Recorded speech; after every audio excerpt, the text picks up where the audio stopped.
മൗനം എന്നത് വെറും നിശബ്ദതയൊന്നുമല്ല, മനസ്സിൻ്റെ ഉച്ചത്തിലുള്ള വിങ്ങലാണ് പല മൗനങ്ങളും. പ്രിയപ്പെട്ടവരിൽ നിന്നും മൂർച്ചയുള്ള വാക്കുകളാൽ മുറിവേൽപ്പിക്കപ്പെടുമ്പോൾ മൗനത്തെ കൂട്ടുപിടിക്കുന്ന മനുഷ്യരുണ്ട്. കെട്ടുപൊട്ടിപ്പോകുമെന്ന് സ്വയം ഭയക്കുന്ന സ്വന്തം ദേഷ്യത്തിനുമേൽ അവരിടുന്ന കടിഞ്ഞാണാണ് ആ മൗനം. മുനവച്ച ചോദ്യങ്ങൾക്ക് മുന്നിൽ മനസ്സ് കലുഷിതമാകുമ്പോൾ മൗനം പാലിക്കുന്നതൊക്കെ മറുപടിയില്ലാത്തത് കൊണ്ടല്ല, മനസ്സിൽ തികട്ടി വരുന്ന ഉത്തരങ്ങൾ പലതും അവർക്കുമേൽ ചാട്ടവാർ പോലെ പതിച്ചേക്കുമെന്ന് നമുക്ക് ഉറപ്പുള്ളത് കൊണ്ടാണ്.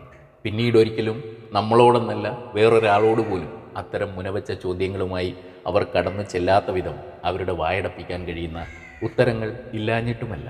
വാക്കുകൾ കൊണ്ട് മുറിവേൽപ്പിച്ചാൽ പിന്നെ ആ മുറിപ്പാടുണക്കാൻ ഒരു വാക്കിനും കഴിയില്ലെന്ന ബോധ്യമുള്ളതുകൊണ്ട് ചില സ്നേഹബന്ധങ്ങൾ തകരാതിരിക്കാനുള്ള സ്വയം പിൻവാങ്ങലാണ് പല മൗനങ്ങളും. ഓരോരുത്തരുടെയും മൗനങ്ങൾക്ക് പിന്നിൽ അത്തരത്തിലുള്ള 1000 കാരണങ്ങളുണ്ടാകും.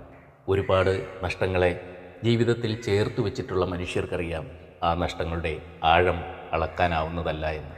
അതുകൊണ്ട് ഇനിയും നഷ്ടങ്ങളെ ജീവിതത്തിലേക്ക് കൂട്ടിക്കെട്ടാതിരിക്കാൻ ചേർന്ന് നിൽക്കുന്നതൊക്കെ ചേർന്ന് തന്നെ പോകട്ടെ എന്ന ചിന്തയിൽ നിന്ന് ഉയരുന്നതാണ് ആ മൗനങ്ങളൊക്കെ. മൗനമായി പിൻവാങ്ങുന്ന മനുഷ്യരെ ഭീരുവെന്ന് വിളിക്കരുത്. അവർ ഭീരുക്കളല്ല, സ്വയം നിയന്ത്രിക്കാൻ നിങ്ങളെക്കാൾ കഴിവുള്ള കരുത്തരായ മനുഷ്യരാണ്.